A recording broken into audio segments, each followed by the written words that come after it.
ঘরে থাকতে আর ভাল লাগছিল না, বের হয়ে গেলাম।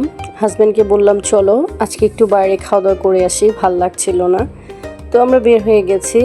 ঢাকা শহরের রাস্তার পাশে পাশে যে উঁচু বিল্ডিং, দালান, রাস্তাঘাট, পরিষ্কার পরিচ্ছন্নতা, এগুলা দেখতে খুবই ভালো লাগে। কার না ভালো লাগে? এই জন্যই তো মনে হয় এটা ঢাকা সিটি।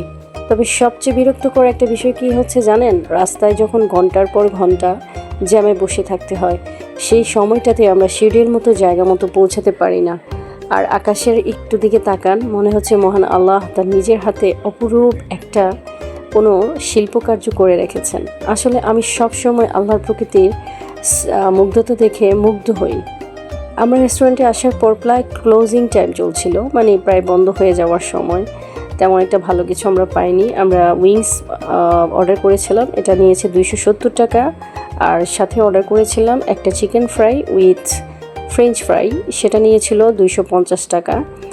দাম অনুযায়ী স্বাদ এবং রেট অ্যাভারেজ ছিল। যাই হোক, উইংসটা অনেক ঝাল ছিল। বাসায় আসার পরে বুঝতে পারছি যে কী কী সমস্যা হয়েছে। ধন্যবাদ সবাইকে, পাশে থাকবেন এরকম আরও অনেক ভিডিও পেতে।